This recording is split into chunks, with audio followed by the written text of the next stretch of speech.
some explaining to do.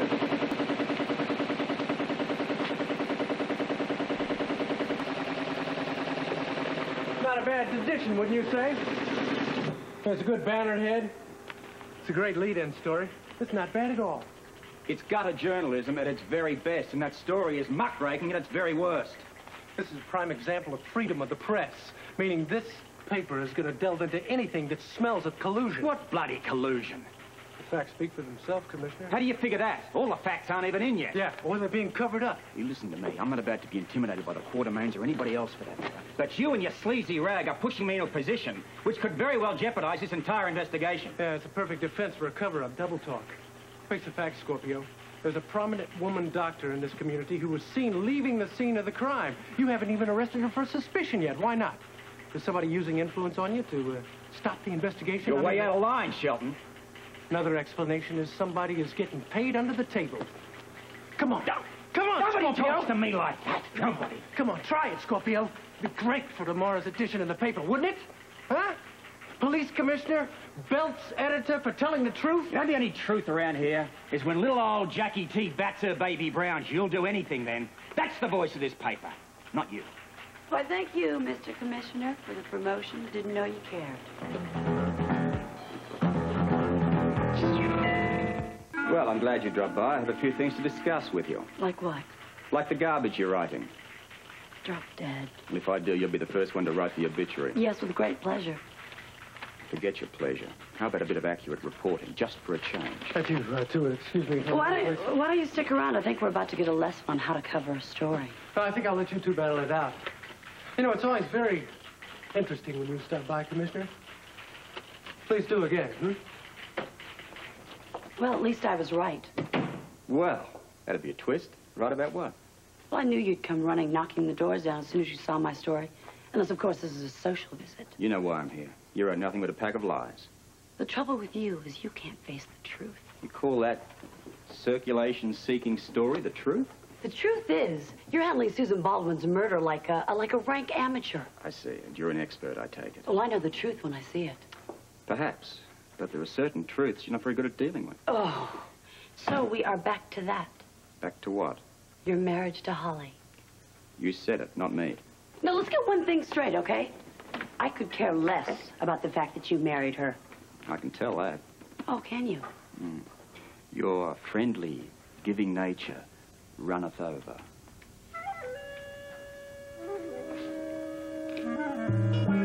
Frankly, you disappoint me. And I'm sure you're going to tell me why. I sort of thought we were past all of this, but evidently I'm wrong. Past what? Your hostility over my marriage to Holly? Oh, give me a break. Look, Mr. Commissioner, I have a story to write. So, unless, of course, you have some specific charge you'd like to put on me. Jackie, call off the vendetta. You're the one that's going to come out of this looking ridiculous, not me. Look, if you're talking about my reporting, I'm going to call the shots as I see them. Where are you getting your facts? I have no comment. You have an informant. Who is it? Haven't you ever heard of a journalist's right to protect their sources? Indeed. I have one for you. What about my right to protect the confidentiality of certain police information? Go ahead, protect it. Don't think I won't. And if it means closing down this sleazy rag and jailing everyone in it for interfering in police business, I'll do just that. Why don't you start right now? What's first? You put on the bright lights in my face, the rubber hose, or do you prefer to start by slapping me around a bit? Oh, dear. If only women could handle breakups as well as men do. Ooh, don't flatter yourself. But, you know, when I come to think about it, you always did. Well, look, I've really enjoyed this delightful little chat, but I have work to do.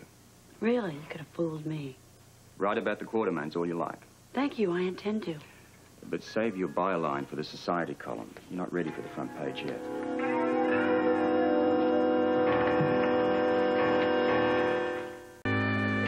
What do you think? Oh, Commissioner, I'll be with you in a minute. You're what? 24th Street? Well, right. Okay, did what? Yeah, okay. Well, we'll get somebody on it right away. Right, bye. What? Yeah, all right, okay. All right, we'll take care of it. Yeah, right. Yes, Commissioner. Sergeant, now listen, you were on duty when Jimmy Lee Holt was released. correct? Yes, sir, I handled his discharge. Right. Now, did he say anything when he was released? About what, Commissioner? Well, I don't know. Did he mention any names, for instance? Not that I can recall. I do remember one thing, though. What? Well, there was an old drunk being released at the same time, and Jimmy Lee reacted to him. Well, reacted how? Well, he kind of noticed him. Well, what was the drunk's name? Well, I don't know offhand, Commissioner, but I can look it up if you like. It'd be a big help. So, here we are. Just take a minute, sir. So, yeah, it was Jimmy Lee and then the drunk, Tolliver. That's it, spelled with 2 L's. Okay, that's very helpful, Sergeant. Now, tell me, exactly how did Jimmy Lee react to this Tolliver? Well, like I said, I was processing Jimmy Lee's discharge, and the officer escorting Tolliver mentioned his name, and Jimmy Lee sort of took note of him. Well, how? Kind of did a double take. As if he knew the name. No, sir. More as if he was interested in the name, if I make myself clear. Very. Now listen. Try to recall, please, when they were both in your presence being discharged. Did they say anything to each other? No, sir. I'm sure they didn't. Of course, when a prisoner's being released, he usually doesn't waste time hanging around talking. He just wants to get out of there as fast as he can. Of course. But listen, you're quite certain that Jimmy Lee didn't say anything to him? Quite certain, sir. Tolliver didn't say anything to Jimmy Lee? I'm sure he didn't. But Jimmy Lee was alerted to the name Tolliver. Why? Okay. He definitely was alerted to the name Tolliver, right? Oh, definitely. Now, he didn't talk to him, I'm sure of that. He just stood right where you are now and watched the old man leave. Well, anything else? No, sir. Except for what I told you, it was just a routine discharge of prisoners. Okay, Sergeant. Now, if anything else comes to mind, you be sure and contact me, right? Yes, sir. Incidentally, I'm going over to General Hospital now. I have a few questions to ask about one Jimmy Lee Holt.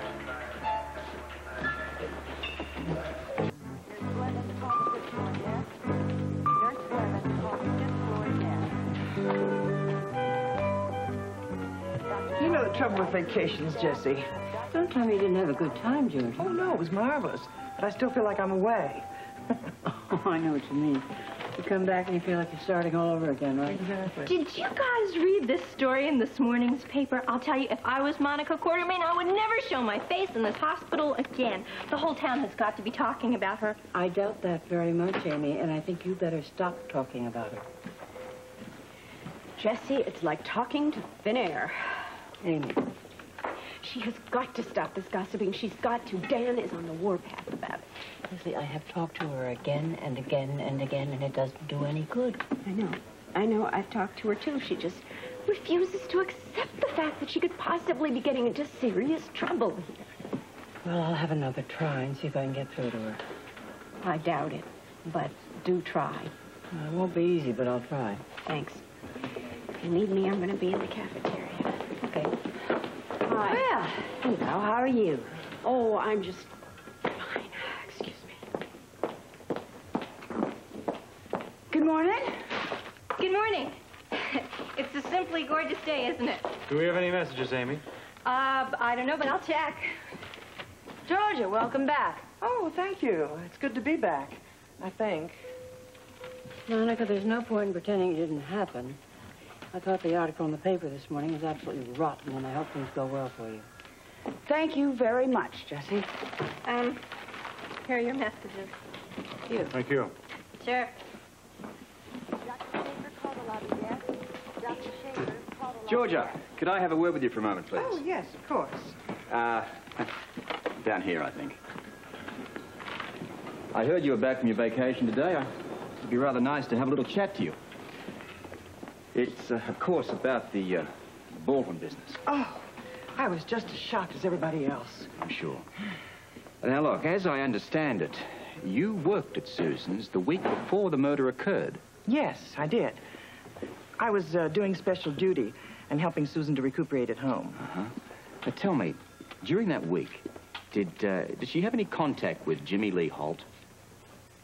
Let me think. Jimmy Lee. Maybe phone calls, visits, anything.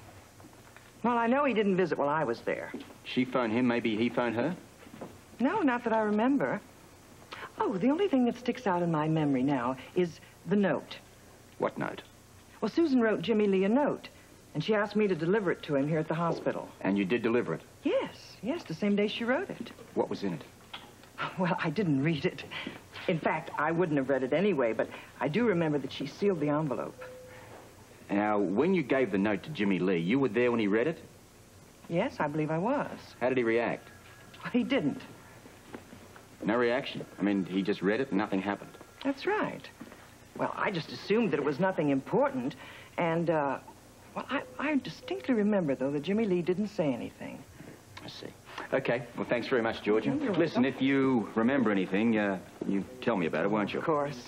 Oh, one more thing. Where can I find Lesley around here? Well, she was here a moment ago. Oh, I think she said she was going to the cafeteria. Thank you. You're welcome. Oh, Robert!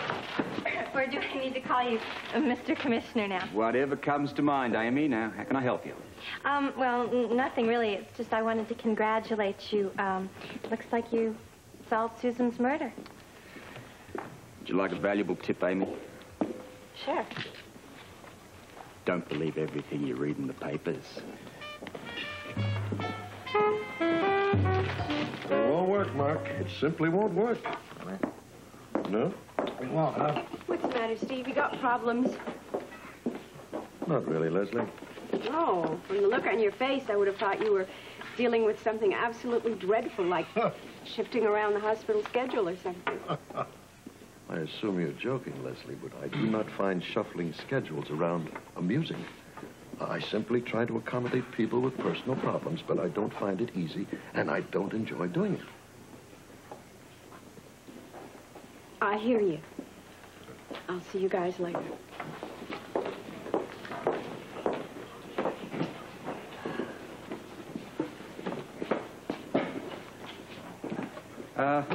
Mind? Hi, Robert. No, of course not. Thank you. This isn't a casual visit, Lesley. I'd like to talk to you about Jimmy Lee Holt. Oh, that's really remarkable timing. Just last night, we were trying to figure out if we should talk to you about it. We? Well, Rick and I had invited Grant over for dinner last night, and we got into kind of a reminiscence about when Grant first arrived at the hospital. Hang on. How does this affect Jimmy Lee? Well, you see, Grant mentioned that sometime back in those early days that Mark Dante had taken him along to Susan's house to do an examination, and when they got there, Jimmy Lee was there. Go on. Well, that was sort of it. I mean, that Jimmy Lee was with Susan when they arrived. It was just a casual kind of remark. He must have said something else, love. No, he really didn't. Okay. What did Jimmy Lee say to them when they arrived, or what did they say to him? Grant told us that they had only time to say hello and goodbye, and then Jimmy Lee left. I don't know, Mark. The longer I try to run this hospital, the more complicated the job gets. well, it kind of comes with the territory, doesn't it, Steve? Having one of my best doctors under suspicion of murder doesn't go with any territory, Mark. You're talking about Monica Quartermain, of course. Yes, and that kind of notoriety not only harms the hospital, it affects the whole staff. Well, I agree it's unfortunate, but aren't you amplifying the situation, Steve? I mean, it seems to me that Monica and Alan are the ones that are suffering most. I imagine that's true, yes. And as far as it affecting the hospital, I don't agree with that. I mean, I think I'm a prime example. I'm certainly concerned about Monica's trouble, of course, but it doesn't harm me directly. Well, you may have a point there. Yeah. But it seems the police commissioner is spending more time with my staff than I am. Well, I gotta get back, Steve. I do agree with you about our commissioner, though he does seem to be a very busy man these days. Yeah. Especially here. See you later. Okay. Look, I don't mean to keep pressing you, Les, but this could be terribly important. Now, look, when Grant was over at your place last night for dinner, did he say anything else about Jimmy Lee? Look, even a casual remark here could be significant. Oh, dear, I really wish I could be more helpful, but honestly, he didn't, Robert. Oh, it's all right. Look, you may recall something else at a later date. If you do, give me a call, will you? Mm-hmm. Well, I'd like to ask you just one thing. Does this mean that Jimmy Lee is a suspect? Well, at this point, love, a great many people are suspects.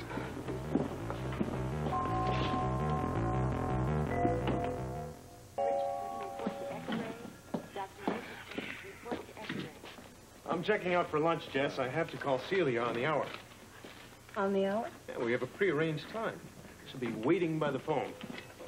Well, I've been looking for the both of you. Can I borrow a few minutes of your time? Kind of busy at the moment, Robert. And I was just leaving. I'll be brief, I promise. Now, look, I've just come from Lesley in the cafeteria. She tells me that you both saw Jimmy Lee Holt at Susan's. That's right. We did a check on it. One of my new colleagues to meet her, so I brought him along to meet the patient. But he was there when you both arrived, correct? Yes, he was. In fact, he was just leaving. Now, as I understand it, he never said anything of significance to either of you. Not that I can recall. He just said a little more than hello and goodbye. Susan mentioned him after he left. Not that I can recall. All right. Did she seem upset, disturbed by Jimmy No, in some way? no, I can't say that. No, on the contrary, she seemed just the opposite. What do you mean? Well, I didn't attach any particular significance to the incident, but as a matter of fact, I don't do right now. What incident? Far from being upset by Jimmy Lee, Susan seemed rather exhilarating. Remember? Yeah, now that you mention it, I do. We both got the same impression. And what impression was that? Whatever transpired between Susan and Jimmy Lee before we arrived obviously pleased her a great deal.